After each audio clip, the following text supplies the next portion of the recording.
It's been a year since the Nanaimo city election.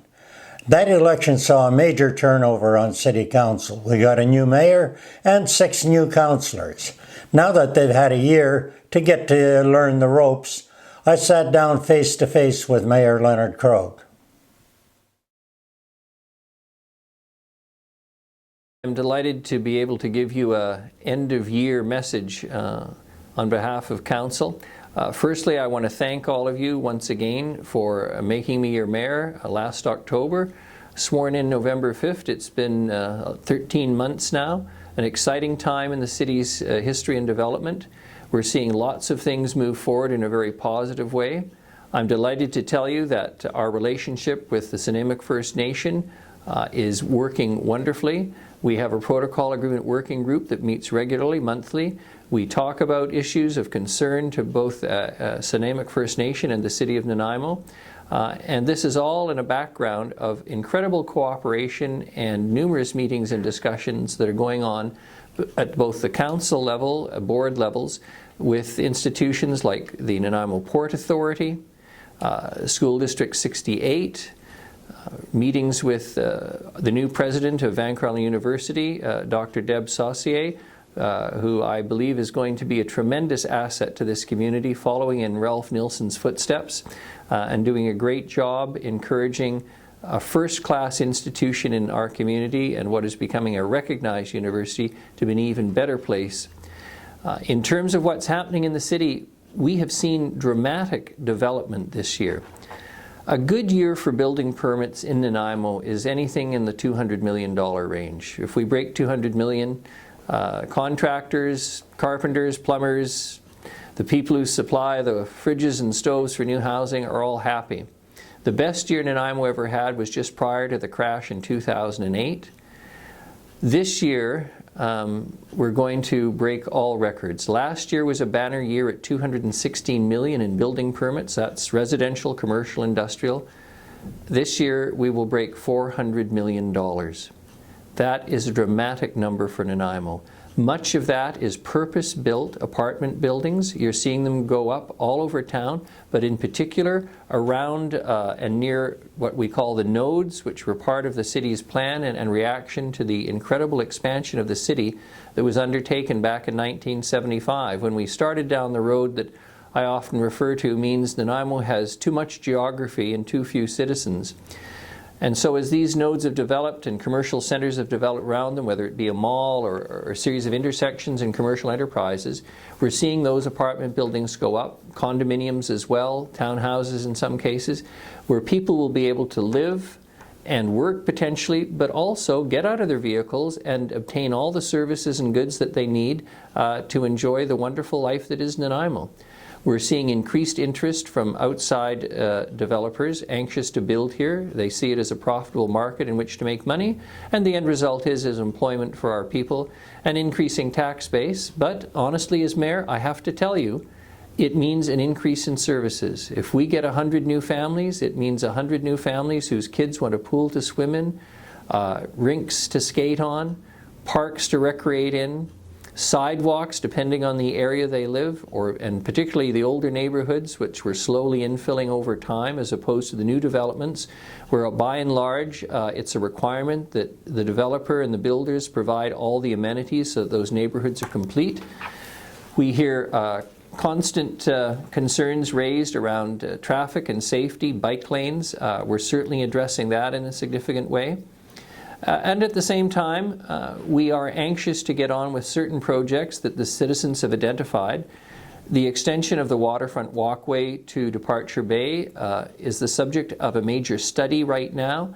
We're looking, I think, logically and potentially at a Green Shores approach as opposed to an elevated walkway, one that's more consistent with our commitment to environment in the community, and I think a far more attractive approach and better all around. That's a topic for discussion for another day, though, at length, as we get the report back in due course. At the same time, we have seen tremendous investment by the federal government locally. Michelle Corfield, Donna Hayes, the good people at the Port of Nanaimo, have Ian and Mike Davidson I think, worked very hard to secure a $46.2 million investment by the federal government for port expansion and improvement. As the growing pressures continue in the Lower Mainland around housing and land availability, we're going to see growing demand and desire in Nanaimo for industrial land in particular. Businesses simply can't afford the land cost in Vancouver and the Lower Mainland, can't afford to expand. So Nanaimo, on the other hand, looks very attractive in terms of both price. On the availability side, however, we need more industrial land to provide the kind of long-term and important family-supporting jobs that every community wants to have. Everybody's chasing high-tech, every community is, and there's lots of wonderful communities on Vancouver Island, but of course I say with no small amount of pride and confident that I'm telling the truth, that Nanaimo's the best prospect for anybody. Less population than Victoria and the Lower Island, cheaper land prices, everything you would want in a community which we all know and which we've all come to love. This is all done in the context, as I said earlier, of partnerships and new agreements between the important bodies in the community. The Nanaimo Port Authority, the city, Sanamic, we may well be getting close to a working agreement between those various groups. Sanamic, as land claims get settled, is an important investor in our community, participating in projects which I will leave to Chief Wise and his council to discuss as time rolls out. We've seen increased tourism in our community, extremely high occupancy rates at all of our hotels.